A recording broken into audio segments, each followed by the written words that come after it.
We're starting the meeting. Mr. Williams is coming. We have 6 members present, and we will shortly. We'll start with C1, consideration, discussion, and possible action related to the 2016-17 budget. Dr. Ely. Thank you, Dr. Yokin. This will be the first of 3 times we'll talk about the budget and the tax rate this evening. We have this on the workshop agenda to ask any questions that you may have. We have at 6:45 this evening, we have our public hearing on the budget and the tax rate adoption, and that will be an action item at today's meeting at 7 p.m.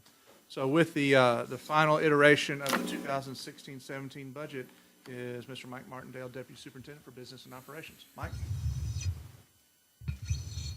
Thank you, Dr. Ely. Our proposed final budget for the 16-17 school year. Take a look at the revenue side first. I don't feel like the revenue side first.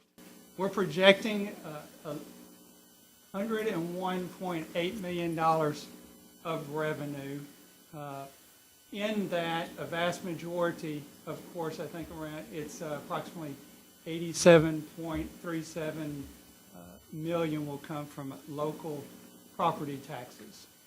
Once we take a look at our appraised values and adjust for loss on frozen values and back out our collection rate, we're expecting an increase of about 9.89% of local revenue value.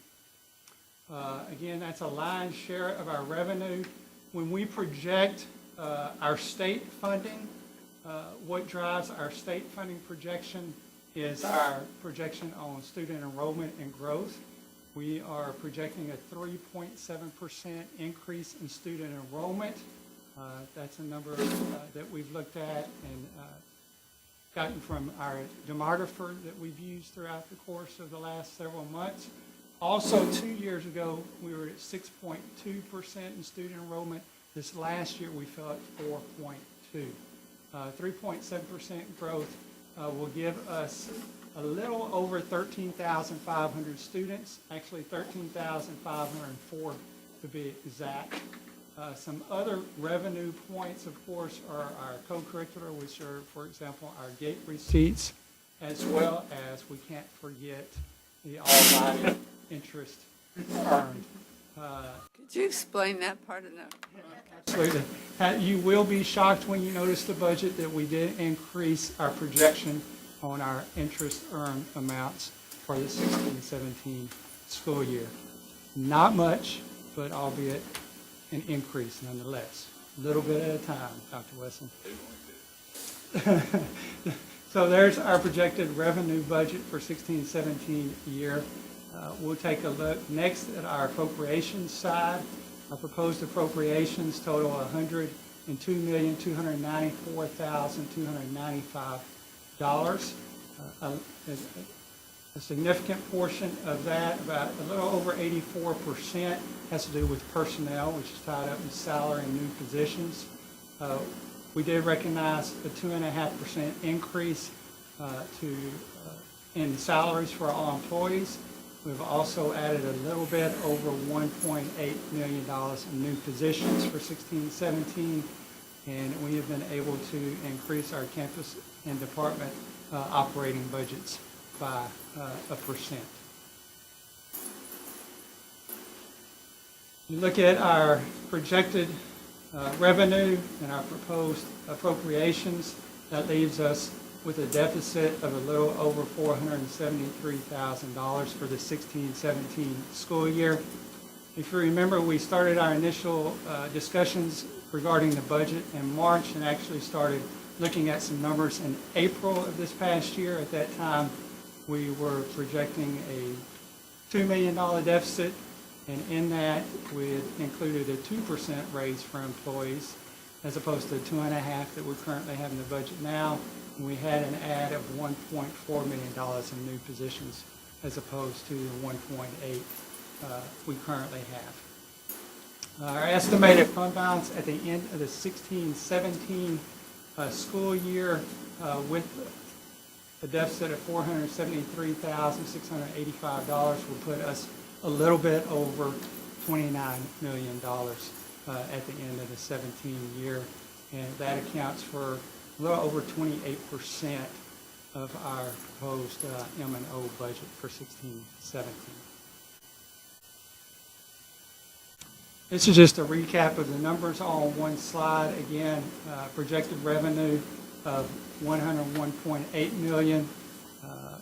Appropriation side is $102.2 million, with projected deficit of a little over $473,000.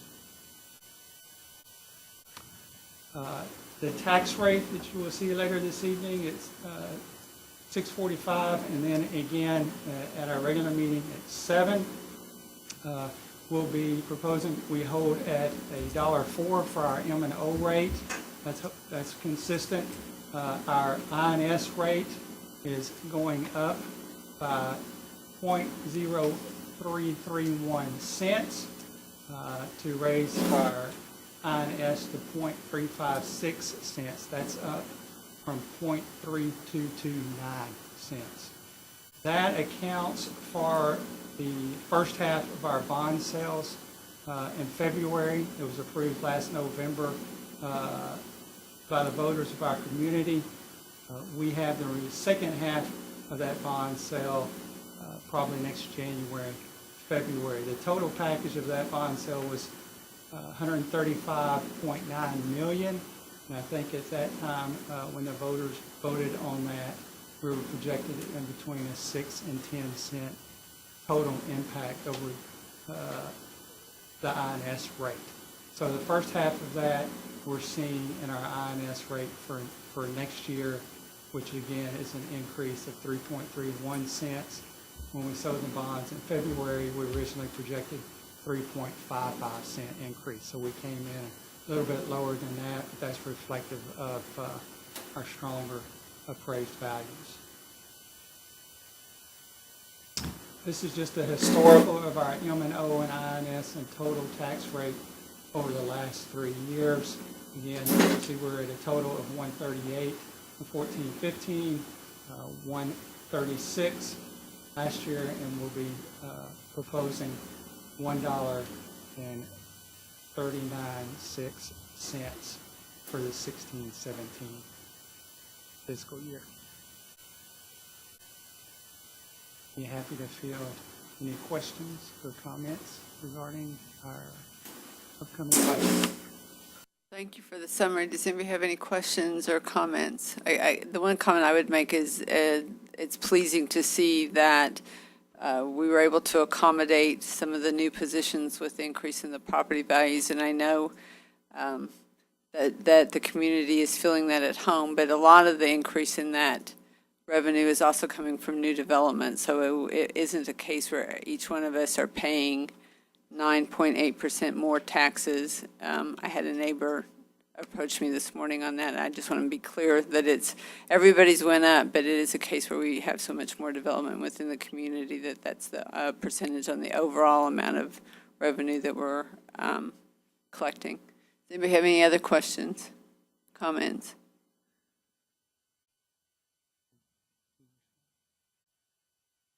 All right, we'll move on to C2, consideration, discussion of possible action related to the district's hazardous traffic conditions resolution. Dr. Ely. Thank you, Dr. Yokin.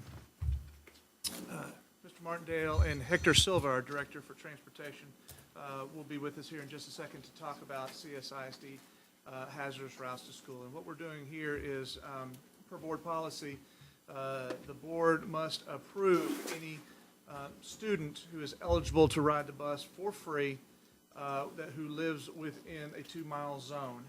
We get reimbursed for all of our students who reside more than 2 miles from their school, but we do have the opportunity for up to 10% reimbursement for students who reside closer than those 2-mile zones, but they have to cross a hazardous route, meaning a large street or a highway or something like that.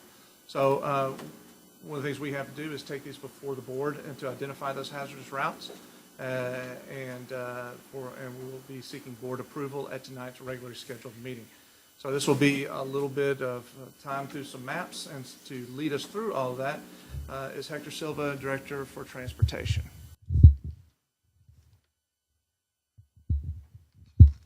Thank you, Dr. Healy. Before you, board members and Madam President, please excuse me if I'm a little nervous. This is not my usual audience.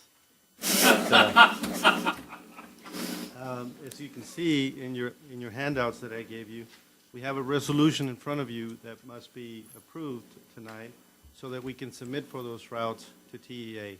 So like Dr. Healy said, the reason we're doing this is because TEA require us to do this. Even though we don't specifically get funded from TEA based on our report, because we're at Chapter 41, we do get funding for transportation. If we ever became out of that section, then we would definitely submit for these routes. As you can see, the resolution, I'm not going to read it to you since I know you can read perfectly well, but if you'll notice on the elementary school campuses, there are some of the conditions and the campuses that we are talking about. For example, College Hills, you know where it's located. It's on William Street, and the hazardous conditions there, as you can see, is Highway FM 60 University Drive, Highway 6, Harvey Road, and also Lincoln Avenue. Now, I could go through each one of these, Madam President, or we can just kind of skip around. I believe we can probably continue. Thank you for that choice, though. And as you can see, we've got all the elementaries and their conditions, and in the second page, we've got the secondary campuses also. Is there any questions on any of the campuses at all? And what I'll do is I'll flip through some maps to show you basically what we're talking about. In a nutshell, you can see the maps here for College Hills Elementary, the location of the campus. The hazardous zones are in red.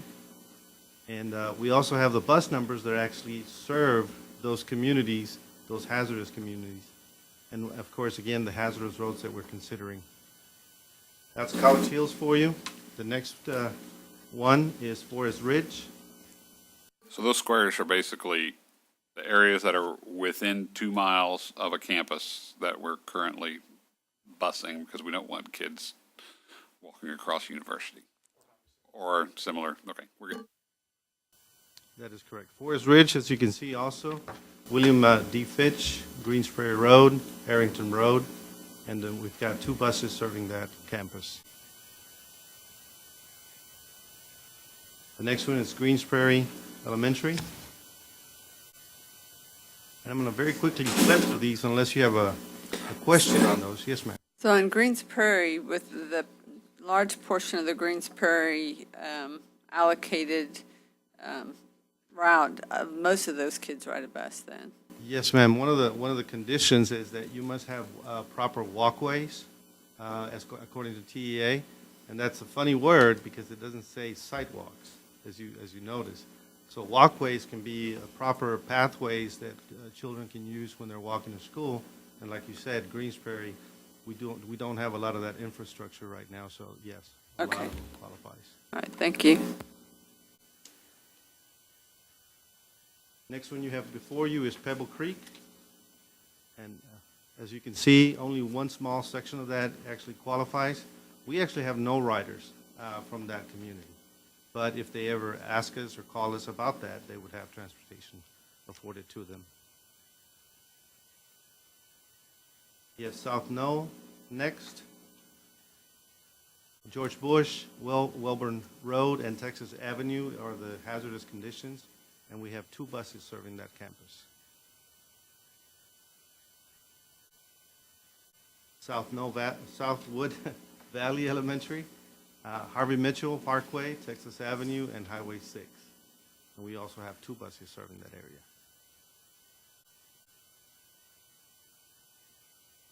Am I going too fast? No, you're doing a great job. Thank you for asking. The next one is Spring Creek Elementary, and we have Williams D. Fitch, Barron Cutoff, and Wellburn that affect the hazardous conditions for that campus. And we've got 2 buses. As you can see, it's a large portion of that also that we're transporting. I see the bus driver 147.6 every morning, so I can attest that he or she is out there driving. Moving on to the secondary, Cypress Grove, we have Welborn Road, Barron, and William D. Fitch. And as you can see, we have a lot of routes that actually cover those hazardous conditions.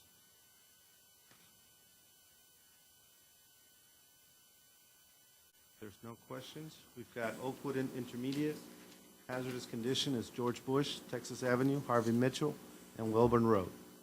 And again, I'm sorry, University.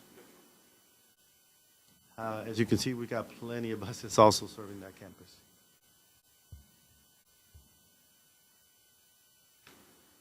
Moving on to A&M Consolidated Middle School. Basically, it's the same areas, same boundaries, and same hazardous conditions. So this two schools share a bus, so if I'm a fifth grader, I'll ride that same bus all the way to eighth grade? More than likely, yes, ma'am. With some exceptions. The next one is College Station Middle School. And as you can see, we got Welborn Road, Barron, William D. Fitch, and we've got 4 hazardous buses, or I shouldn't say hazardous buses, but buses serving the hazardous areas. And for the areas that are not in red, it's because you currently don't have any students at that age group? No, ma'am, that means that they either meet the criteria for the 2-mile, or yeah, they do not qualify under the 2-mile. In other words, there are no hazardous conditions for that community, therefore we don't transport that. Or they're more than 2 miles? Right. Okay, thank you. A&M Consolidated High School is the next one, and we've got Welborn Road, Texas Avenue, and Harvey Mitchell Parkway. We have up to 5 buses that serve those communities.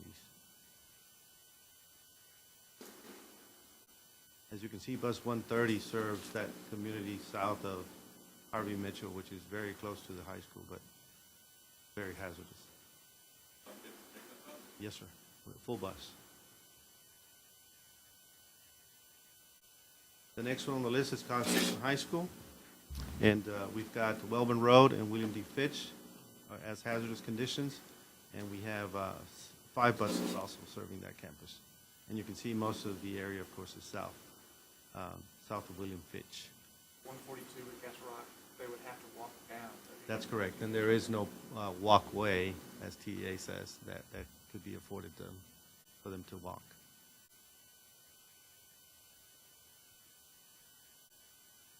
We got College View High School next, and as you can see, we've got George Bush Drive, Texas Avenue, Harvey Mitchell Parkway, and Welborn that affect us in this manner, and we've got quite a few buses that'll serve that campus also. So this would be based on the students that are currently enrolled at College View, and then you'll be in a position where you'll have to reassess that every year when we look at what the student makeup and where those students actually reside in the school district? Actually, because this campus is the whole district-wide, we know This does it those already? areas are going to be static Okay. unless something changes, which we don't anticipate. A bridge or something across Texas, that's not going to happen. Okay. It'll pretty much stay the same. What happens is the kids come and go, and therefore we either go to those communities because we need to, or we don't. Okay. Depending on Okay, thank who's you. there. And that wraps up my presentation. Is there any questions? Well, thank you for taking the time to put together the maps, because obviously the words, we can all read it, but it's a lot easier to appreciate the variance when you look at it on the map, so thank you for that. Does anybody have any questions or comments? I don't think I want to schedule buses. No kidding. And I do want to give credit where credit is due. We have somebody in the audience, Caleb Williams is my right hand. He does a lot of the work for me, so we're very thankful to have him in my staff. Good, thank you for that. I do. I have one question, and it has to do with the funding. And it's because we're Chapter 41, we're not as concerned about the different funding reimbursements. That's correct? Yes, sir. Mr. Harris, what I understand is from Deborah, can't remember her last name now. She's right there. Parks, thank you. Sorry, Deborah, if you're in the audience. Is that we get a lump sum of money for transportation, but it's not based off of the reports that we submit to TEA.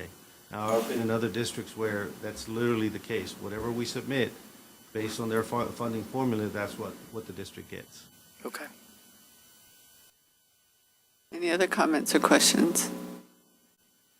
Well, thank you for that. You did a great job. We'll move on to C3, consideration, discussion, and possible action related to the 2016 state and community-based accountability ratings. Dr. Ely. Thank you, Dr. Yokin. A couple of accountability ratings to talk about tonight with the board and the community. First of all, our community-based accountability ratings hit our website as per statute last Monday, August the 8th, and so we'll end up talking about that. The state announced the state accountability ratings yesterday on August the 15th, so we'll review those just briefly as well tonight. The progress of College Station ISD and all 16 of our campuses. To present the information on accountability is our Executive Director for Special Services and Accountability, Molly Perry. Molly? Thank you, Dr. Ely. Dr. Yokin, members of the board, good evening. This evening, we're going to talk a little bit about state accountability, and then hopefully we'll talk a lot about community-based, because that's really where our heart is and our interest is in sharing with you all in the community about the great things that are going on here in College Station ISD. As Dr. Ely mentioned, we got our state results, and so we'll start with that. If you will recall, we are currently on a 4-index system with state accountability. The first index is really just that snapshot of all students in all tests, all the different versions, students with and without disabilities, students who speak second languages, all compiled into basically one numerical figure, which is a percentage of kids that passed. Then Index 2 really tells us year over year, are those individual students making progress? Not did they pass, did they not, but are they moving towards that target of improvement? Then the third really teases out certain student groups that are historically underperforming. And so which student groups those are really depends on the district and even the campus's particular performance in the prior year. So for us as a district, we're looking at those students who are low socioeconomic status and those students that are African American. Then 4 is really post-secondary readiness for elementary, intermediate, middle. We're talking primarily STAR scores, but for secondary we have other factors such as graduation rates that are included there as well. So in that 4-index system, we receive a score on each. So you'll see on the first line the target score, Index 1 being, again, that percentage of passing. Those other numbers, those aren't percentages, and so don't think about those in terms of 100's the goal and 70's good, because it's a pretty complicated formula that TEA provides information to us related to those scores and how they derive those. They provide a target, and we do know how we did, but we don't have the specific information yet from the state on how those numbers were quite derived. So as you can see across the board in all 4 indices, CSISD met and well exceeded those targets. I'm also pleased to report that all of our campuses did the same. We met standard as a district, as campuses, on all 4 indices across the board in every area. So we're glad for that. We will be getting more information, though. That's really all I have to report today is, yes, we met the standard along with about 94% of other districts across the state. But come September 1st, we'll be getting a little more information about what's to come. That Texas Commission on Next Generation Assessments and Accountability, say that really fast 3 times, we'll get a report to share some information, because as we've talked about over the last few months and even last year or so, changes are on the horizon, and so it will be really interesting to see what the findings of that committee are in relation to additional recommendations. Now, in September, about mid-September, a month from now, we are expecting to receive more information related to those distinction designations as a district and on those campuses. as well as any system safeguards or areas where really we need to work on our performance according to the criterion that's set, and those accountability summaries. So we know that we'll still get more information about this year. Now, in December, our Commissioner of Education is expected to release information related to the criterion on the new coming accountability system. If you'll recall, it's a 5-domain system. We're going to move away from indexes to domains. And right now, we expect about 55% of that system to come from STAR scores. So it's going to have a little less of an emphasis, so we're pleased with that direction on that one snapshot, one-day STAR score for students. And we'll incorporate more measures in terms of community-based accountability, as well as other indicators of post-secondary success that we've really never looked at before, like military enrollment. And so it'll be very interesting to see where it goes with that. The other piece of that, though, is the A through F ratings. And so we are expected to know exactly how that will be calculated, or at least have a much better idea come December.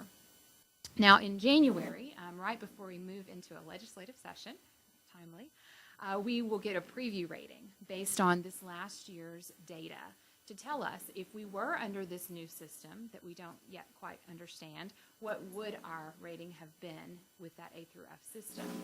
So we'll have a little more. Can I just jump in and say this is the most backwards violation of every single way we train people to do things from a performance management standpoint. To release things in ratings after the fact without telling people what they're going to be judged on is ludicrous, and I just felt I need to say that. Thank you. Keep going. Feel free to jump in. Just keep going. I'm happy with the interruption. It is just a preview, so it's not an actual rating. We're just getting a little glimpse of what's to come. And so then come summer of 2017, we will have a better understanding moving into 17-18. So we will assign ourselves a rating, A through F, on that domain 5, which is the community-based component, which is not unsimilar to what we're doing now for community-based accountability. Then in August of 2018, so 2 years from now, we will expect to actually have things fully rolled out and receive an accountability rating of A through F, not only for the district, but for every campus in every domain. So with that, I would like to say there is a lot that can happen in the next 2 years, and so please stay tuned. I will keep you posted. So here's a question. Are those preview ratings being released to the public? That's my understanding. So they're not so they're not really preview ratings. I mean, they're ratings. They're not going to hold us accountable from a budgetary standpoint for anything that could possibly happen. But the truth is, they're public ratings of school districts across the state. Ratings on something that we did not know what the parameters were heading into it, correct? I think you've summarized it well. Okay. And the truth is, we're going to be expected to judge ourselves and rate ourselves on these dimensions, even though we won't know what the dimensions are until halfway through the school year in December. Yes. Okay. That is not dissimilar to how it's been done in the past, in that the commissioner has always had the latitude to make subtle changes to the accountability system each year. And he or she, whoever the commissioner is at the time, has traditionally announced those changes in March or April of the school year in which those changes are made, right about the time students start to take the test. So the moving target is not necessarily a new thing in accountability with how we've done it in the past. Okay, thank you. I have 2 questions. One, does anyone ever listen to themselves, like when you report back and for them to say, I'm wondering if they're even listening to what they're asking? Does that make sense? Has anyone asked them to listen to what they're asking of the school district? In regards to A through F? Just the whole Timing, probably. timing. More. Yeah. The timing was actually put in there by Representative Aycock, who was chair of the House Public Education Committee, as something for the legislature to have that information before going into this next legislative session. I think it's important for senators and representatives all across the state to see what the potential effects of an A through F accountability system would be on their district. So that's why that was added in there as a way to inform the legislature prior to going into that session. So in that sense, I think it's a good thing to have our eyes wide open as the legislature reconvenes in January. But they understand how school works, that usually the teacher tells you what's going to be on the, what's going to be on the test. They do understand that, and part of the problem, part of the difficulty of this is we do have a commissioner, a new commissioner who's learning through all this stuff and has to wade through a tremendous amount of data for 1,030 school districts and all the campuses we have across the state and try to come up with something that's logical for A, B, C, D, and F. And I don't envy him and TEA's work in this area. I can only imagine the amount of work that goes into that and determining what those cut points are and in all the different domains that they have to determine. The other question I have for you is, it's my understanding that there's a group of parents, grassroots effort, suing the state of Texas over the accountability testing. Is that something that is that something that I just saw, or is that a true something happening? Well, We have TAMSA, Texans Advocating for Meaningful Student Assessment, who have been a grassroots effort of primarily parents who got very involved in the 2015 legislative session and were helped spur a lot of changes to the assessment and accountability system. And they're still there, and they're still weighing in on these particular issues. If anybody is interested in learning more about there, I would suggest you look up Texans Advocating for Meaningful Student Assessment, TAMSA, and look at some of their information. They do have good information about how assessment and accountability are affecting school children in Texas. so you think it's a reliable thing if some parent were to come and ask about that, that would be a website that we would send them to, that in that way? Ask me, where can I go to get some information about this and who is advocating for this? I would send them to the TAMSA website. Texas Association of School Administrators is also doing a lot of work through their legislative priorities. A couple people in this room will be going to the TASB convention, and you'll be working on the TASB legislative priorities, and I would imagine this will be at the top of the list as well. So there are a number of agencies, teacher groups, administrator groups, school board groups, parents who are weighing in on this issue. And I think we'll be trying to get in front of the 181 legislators starting this spring in regards to this particular issue. Thank you. So in addition to the just community reputation harm or plus, I mean, I would anticipate that we're going to come out on this pretty well. But so what are the downsides and punishments for various ratings? Do we know that? I mean, so what's the ramifications of, even though we don't know what we're being rated on or how they're going to split people up into grades, what's the ramifications of getting a D or an F as a school district? So what we knew, or what we know under the current system, is that if you are improvement required in the current system, or you were needs improvement, or you were unacceptable under the previous system for 5 or more years, you move into various states of turnaround or reconstruction of a particular campus or district. For a district, it could move to a board of managers. For a campus, it could be a change in the administration and staff on that particular campus. There's a number of steps that go along the way. What is unclear at this time is what equates to improvement required or unacceptable. Is that F? Is that F and D? Is it F for so many years and D for so many years? That is unclear to us at this time. All right, thank you. This is timely. This afternoon, the commissioner did indicate his desire to move quicker through the turnaround and the intervention process for campuses and districts who are not meeting the standard, moving quicker than the 5 years that is taken under previous systems. And he has the ability to do that through legislation that was passed in the previous session. So that he did signal his intent to move that up a little quicker. What that looks like, we still don't know. And he has to tell them those standards before he actually does that, right? When it comes to those types of decisions, those are made on an individual district basis. No, I got it. Right. No, I got it.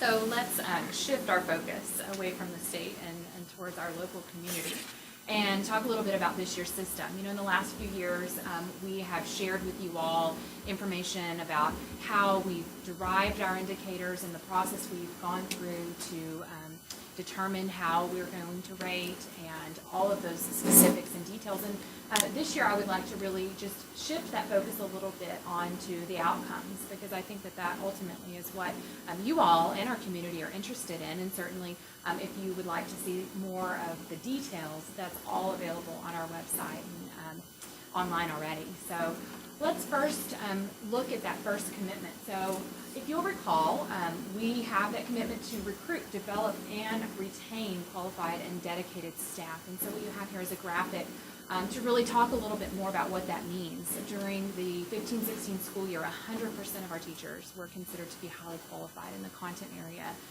where they were assigned. And so we're proud of that. We think that's important. The statewide retention rate for teachers last year was almost 17%. Thank you. The turnover rate. And here in College Station, that rate was 11%. And so we think that that's a great indicator that we are retaining our teachers, especially when you compare that to what the rate looks like at the state level. You know, I think we talk a lot about this being somewhat of a transient community with folks moving in due to the university and then moving out. But despite that, our teacher turnover rates are very low. And so we're glad for that. We're happy to be able to develop and keep great teachers in our district. Also last year, we had a 7-to-1 rate of applicants for teachers hired, meaning that every teacher position, we had at least 7 qualified applicants that were interested in that particular job. And so we have good choice in hiring the very best. Looking at commitment number 2, challenging, relevant, and engaging aligned curriculum. We have reports on our community-based a system talking about which content areas and how far along we are, but ultimately what we're really proud of is that we do have a very well-developed scope and sequence, and that it's all really very accessible to our teachers online.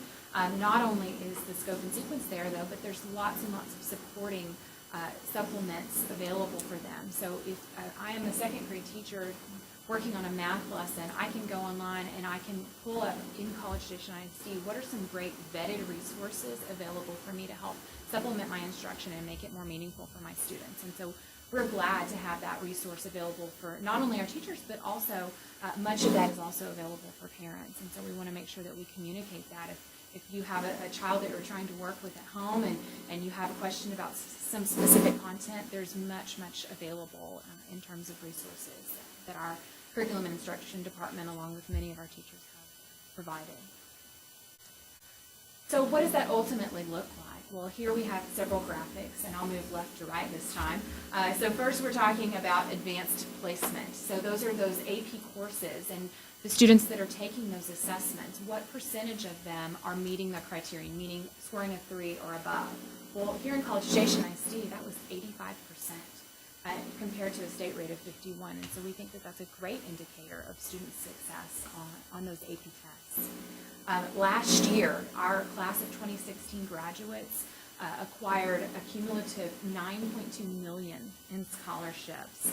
And that's just phenomenal to think that the class of 2016 is leaving College Station ISD with such a great foundation and a start into their college careers. Next, we're looking at successful completion. So these are students that have left College Station ISD, are attending Texas schools of higher learning, and completing within that first year without any remedial courses. Our rate is 90% relative to the state rate of 70. Again, we think that's a great opportunity for success. Our SAT scores are much higher. The average score in CSISD was 1609 relative to the state average of 1417. Then looking at our 11th graders taking the PSAT, getting a better idea of how are they doing in that reading and writing. We know writing is so very important, especially at the post-secondary level. We had 87% of our students exceed the criterion relative to the 79% for state average. Indicator 3 is really looking at all those different types of services and supports that are available. Currently, we're offering over 20 different career or tech pathways for our high school students to enter and explore different career opportunities. Last year alone, we had 282 certifications or licensures earned. Those weren't tests taken, those were actually licenses or certifications that our students earned, and it could be anything from vet tech all the way to computer tech. It's just a very CNA. Yes, there's quite the long list of different opportunities for our students, and so we feel like that's definitely a great indicator of career readiness. In our fine arts program, we really focused on both participation as well as performances, and we had almost 90% of our intermediate and middle school students participate in some sort of fine arts performance last year. In wellness, our students are very active at both the elementary as well as the secondary level in learning not only the importance of good health, but activity. Our second language acquisition, just some of the indicators we looked at include our two-way dual language immersion program, which is not incredibly unique, but we are very proud of the opportunity for our monolingual English speakers to come in and fully be immersed in that program alongside their native Spanish-speaking peers. We offer 5 different languages in the high school track, and even though that says 9 through 12, as many of you know, you can start that in middle school. Then looking at commitment number 4, our community and family involvement. Just last year, we had 4,345 volunteers. These were folks that actually went online and applied to be a volunteer through our system. And so we were really excited to see that that number continues to grow along with the growth of College Station ISD. And our campuses all had at least 25 different events, some of them many, many more, available for parents to attend. This is just an example of a few of the outreach opportunities that we have here in College Station ISD. I think when you put a visual to it, it starts to really sink in just how much we have going on, everything from our involvement in committees such as the District Educational Improvement Committee all the way through art shows and different opportunities for parents to be on campuses, to engage in different community events and really truly be involved. Some of the ways that we communicate with families, of course, there's always face-to-face, but we really try to reach families through a variety of ways because different ways work for different people. And so these are just some of the examples of things that most of our campuses are doing to engage with our families. This one I think is especially impressive. Our signature event, Education Foundation, is of course a link between our district and our community and our families. 50 men is not really quite accurate anymore. Last year we had 131 men who cooked at that event and raised more than $200,000. Yeah, you did. Nonetheless. Some support there as well. So that event continues to grow and is just such a great indicator of the success that we have in linking with our community. And finally, our commitment to use our taxpayer dollars wisely. You all just heard about that process a few minutes ago, and so here we've compiled some of the examples of how we're measured. On the first rating system, you can obtain up to 30 points, and that's exactly what we did. We achieved the maximum there. You can see information related to our FAST rating as well as our financial transparency and platinum ratings there. So again, we feel like we want to share that information with the community through this system because we talk about it throughout the year as things happen, but it's really nice to sort of put it in one place and reflect on it at the end of the school year. Can I jump in? Obviously, we take our responsibility to the taxpayers very, very seriously. We're very proud of the transparency awards that we've won from the Comptroller's Office. For the last 3 or 4 years, we've got the highest rating that's offered. It was gold, now it's platinum. We do a great deal on our website to make things publicly accessible to anybody who wants information on how we spend our money. A couple things are going on in Austin right now that are of note as we head into this school year and next legislative session. There will be a call for increased transparency and different types of ratings coming from those in the legislature. So I would see the first rating continuing and probably bringing back an older version of a comptroller's rating as far as how much of a how much student performance are you getting for the money that you're spending? So I would see another rating like that in our future for the entire state of Texas. And on the transparency front, there continues to be a push from the state level to hold local municipalities and school districts accountability for being transparent with the public when they go into things like bond elections. So we will see an increase, I think, this year of bond ballot language bills. And many of the things that are called for as being mandatory on the ballot, we already put on our website every time we go to the public and ask them to support a bond election of ours. So just want to just kind of use this as an opportunity to talk about what's really kind of on the horizon from our legislature, or what it seems like we'll be discussing when the spring rolls around. Thank you. With that, our website is, of course, always you can get there from CSISD.org, but we have a fast link with cbas.csisd.org, and I hope that you all will take a minute to check out the new information there. And with that, I would certainly entertain any questions or comments that you might have. Well, thank you for the summary. I think considering the fact that you've had that information, less than 24 hours, you've done a fantastic job of, putting it into a format that we can understand. And for that, thank you. And I guess we look forward to seeing how it all unfolds. I'm kind of with Dr. Weston thinking, we're in the business of education, and this is not a good role model for our students on the order in which to do things. But any other questions or comments? Yes. I will agree with that at the state level. The good news is that regardless of whether they create something good or bad, we know one thing for sure: they will change it, probably before it's fully implemented. So it just is what it is. We keep going about our business of educating the kids. I had a couple of questions about the second part. The first one deals with the community-based accountability, and the first 2 points you made, one of them was about the staff, and then the other, the alignment of curriculum.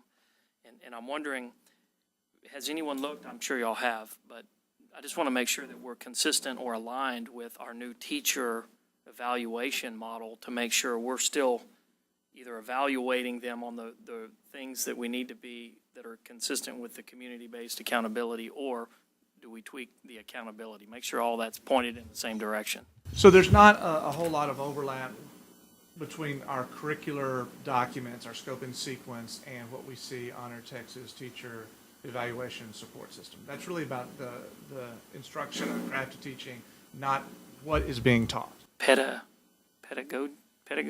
It's about pedagogy. Okay. Thank you. Make sure I know that word. Love the opportunity to use the word pedagogy. Yeah.